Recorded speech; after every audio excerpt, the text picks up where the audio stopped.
Welcome to Weekly Digest, where we highlight the works of ministers of government as they push the administration's development agenda. Senior Minister in the Office of the President with responsibility for finance, Dr. Ashni Singh, stated that present-day investments represent a visible response to the government's policy to promote investments. He made this statement at the launch of a $400 million concrete production facility and oxygen plant in Emilio's ward. My assurance to you is that you have in President Ali and his government, you have a central government that is firmly and unwaveringly committed to doing all that we possibly can to continue to improve the lives of the people of Region 10.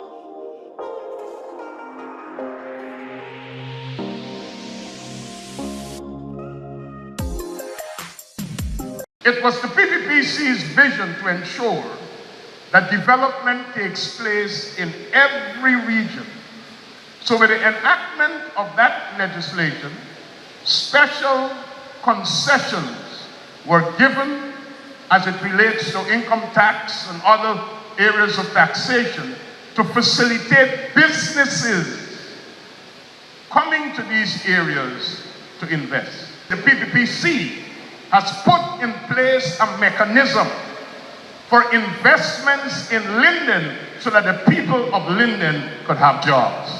The government of Guyana and the Inter-American Development Bank signed an agreement for financing of up to US $83.3 million from the Norwegian Agency for Development Cooperation to improve the diversification of the country's energy matrix. There is a training component that will involve the training of women too.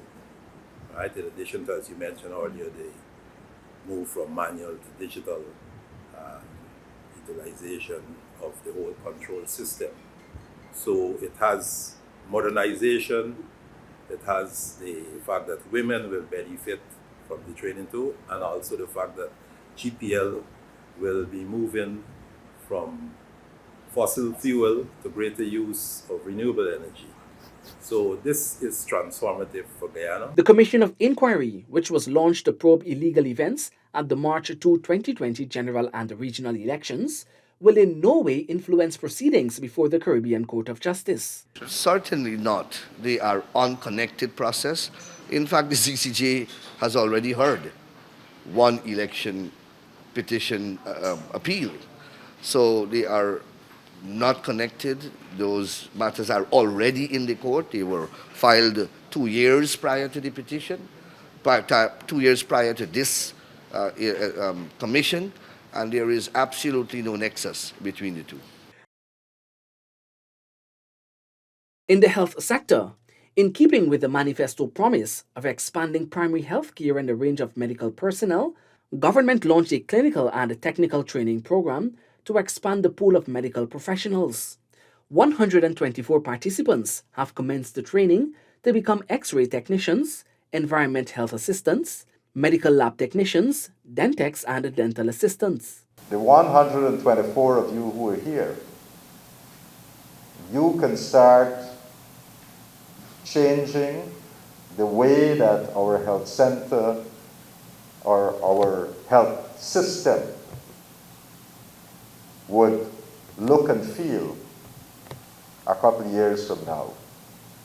You can help us to become that catalyst for change that we are looking for.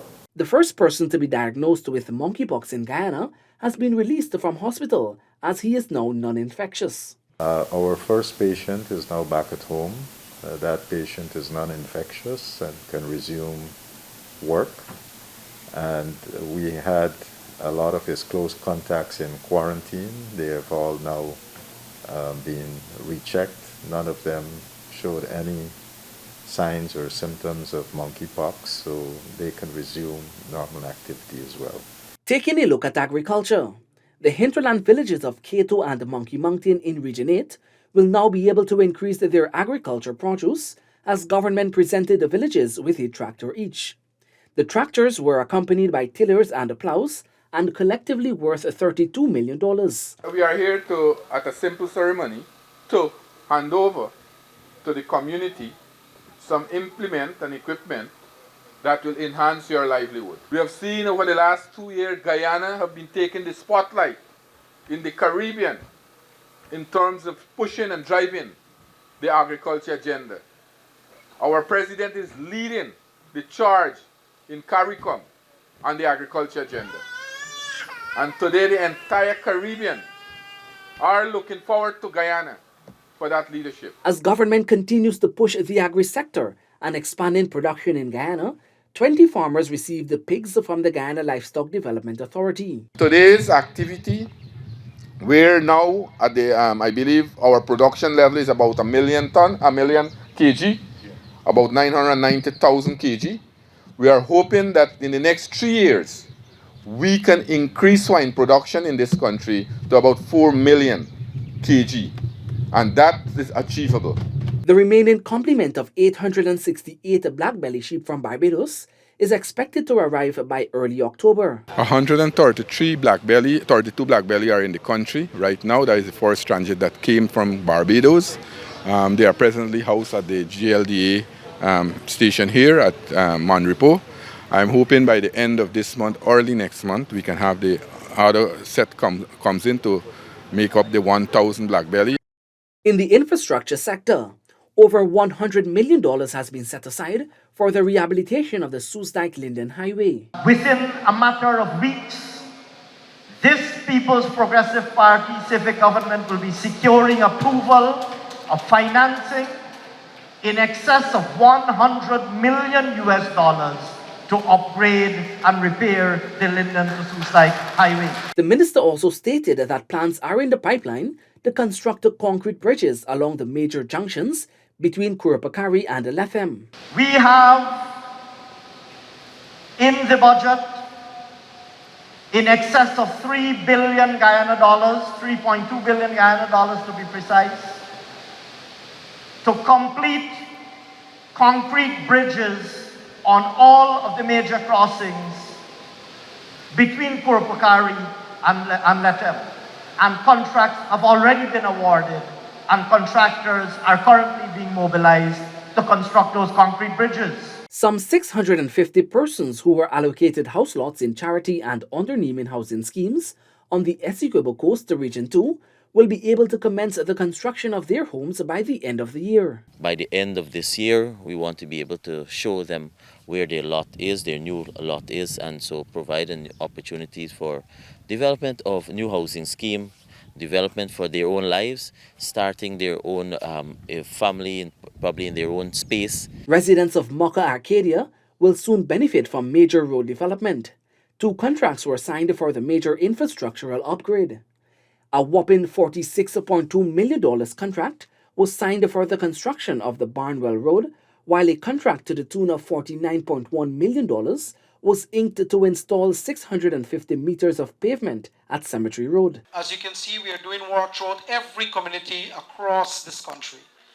And special interest is paid to Mocha. As you can see, no other than His Excellency is here today to serve you. These residents will also benefit from improved drainage as works are underway to rehabilitate the drainage system in the area. Development will be given regardless of who you are, regardless of what position you hold. And the residents of Mocha will not be excluded from such development. Residents of Annandale are set to benefit from improvements to the area's irrigation and drainage system, infrastructure, and other interventions. The ministries are finalizing the list of roads that are going to be going out to tender within weeks, under a month, and it is envisaged, and the minister will bear with me if this is the plan, it is envisaged we would like even to local contractors to be involved in your community roads. Persons traversing the Diamond Grove East Bank corridor are assured of improved traffic flow with the recent conclusion of major infrastructural works. So this is part of our overall strategy of improving traffic flow, reducing time people spend going to work, getting home from work, going to business, getting home from business, and provide better comfort. And this is in keeping with the overall vision of President Ali while we're putting in the highways and while we're doing improvements to roads. Residents from the village of Buxton, East Coast Demerara, will soon reap the benefits of 25 rehabilitated bridges and employment to foster economic development. This intervention should not be taken lightly. You spoke, we heard, we respond. Is that okay? And one of the things that you said is that you have the people in Buxton who could do the work, and you would like that the work to be done by Buxtonians. So I don't want to leave here today and anybody complain, oh Bishop, I just bring people to do the work in Buxton. So look around this room, and anybody who gets in a contract, if they're not from Buxton, tell me today that they're not from Buxton. All the names we call here are Buxtonians? Are people from this area? Yes. Huh? Yes. So there should be no complaint. Secondly, we expect that with the award of these contracts, your workforce will be from Buxton. So that will mean employment for young men and maybe some women who know during the period of this project. Motorists and pedestrians will benefit from quality and well-maintained roads as government has commissioned a new road milling machine. We have more than 105 contractors who on a monthly basis have to weed and clean road shoulders. We have to ensure drainage is in order, and we have to ensure that the markings and the safety signs are there. In education, residents of Martyrsville and the surrounding areas are set to benefit from a newly commissioned nursery school. To us in opposition, you need a school here. We listened, we assessed whether that was needed, and then we made a promise. And today we're fulfilling that promise. And if there is nothing else you remember about us this morning, I want you to remember, to us in this government, we keep our promises. Young people in hinterland communities are set to benefit from government's part-time job initiative as well as BIT training. This is part of bridging the access to opportunities between the coast and the hinterland. BIT is like a training institution that goes to the villages and train. And they train in areas that are needed in heavy duty, in garment construction, and servicing, repairs, and many other areas. Some 200 women in regions 7 and 9 will benefit from a new program launched by the Guyana Energy Agency in collaboration with the Board of Industrial Training and the Small Business Bureau. The training, dubbed the Women Empowerment in Energy Program, will enhance the capability of the participants in dealing with the emerging energy subsector.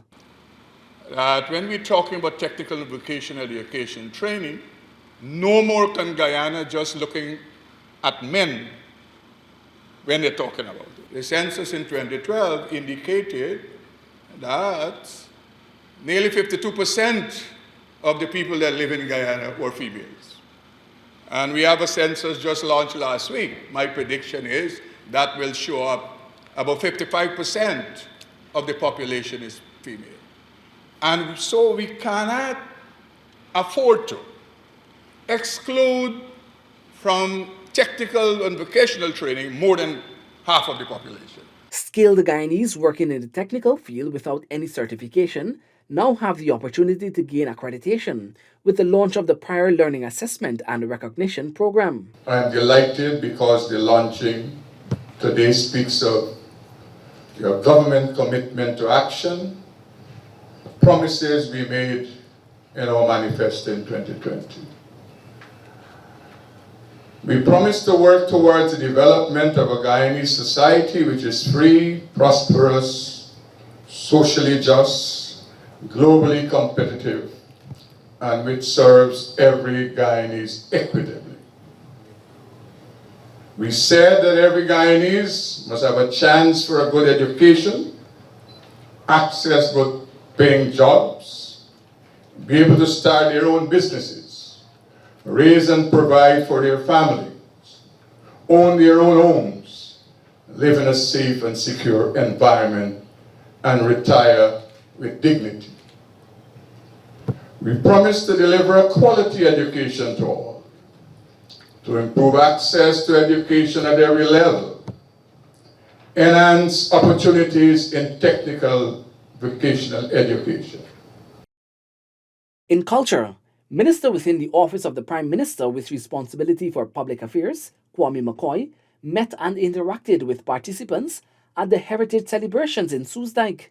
He noted that the celebrations demonstrate the rich diversity of Guyanese culture. You can be assured, absolutely so, that you have a government in the People's Progressive Party Civic, led by Dr. Mohammed Irfan Ali, that will be that government that will ensure that we work with every single Guyanese as you have seen us over the last 2 years. He emphasized the need for collaborative efforts as a country to build one Guyana. Most of us strive towards building a one Guyana and making sure that our people are unified and making sure that we understand and establish a one common vision and one common objective of moving forward. Guyanese gathered in droves to celebrate Amerindian heritage at Circuitville, Yarracabra on the Soesdijk-Linden Highway. Minister McCoy said Amerindians are guaranteed of their integration in the country's national development. It is absolutely important because it is the way we ought to build our society. Our society must be built on the basis of respect for each other, understanding about each other's heritage and each other's culture, understanding where we are as a society together and where we want to go together as a people of this country. 5 residents in mainstay Wayaka had a little more to celebrate as they received keys to their new homes from Food for the Poor. Minister Sukairi committed government support to NGOs who work at finding solutions for vulnerable groups. We must say from the level of the government that we remain committed in supporting the institutions that are complementing the work when it comes to addressing the needs and meeting and finding solutions for vulnerable groups. And here today is the evidence. The government initiative saw scores of parents and guardians receiving a total of $100,000 from the Ministry of Human Services and Social Security at the Watuka Guest House, Linden, Region 10. The sum comes under the Special Needs Grant, where government is making available resources to children living with disabilities to better their lives. We've managed to clear that up and to make the whole process very seamless, very transparent. There has been a very good doctor on site who has been seeing all of those persons who have queries. But by and large, we've managed to assure people, we have managed to see everybody, no one has been turned away. The Fire Advisory Board of Guyana has launched an education awareness program to inform the public on fire safety and fire prevention. We need to talk more about prevention. We need to speak more about safety in totality and the security which goes along with it. And we need to improve our responses at the level of the fire service. We have many more steps to undertake to have improvements and to make sure that the public is aware of the improvements we need to make and the fact that we have to be vigilant in respect of the question of fires. That's it for this edition of Weekly Digest. For these and other government-related information, do log on to our website, dpi.gov.gy, and our social media platforms. Goodbye.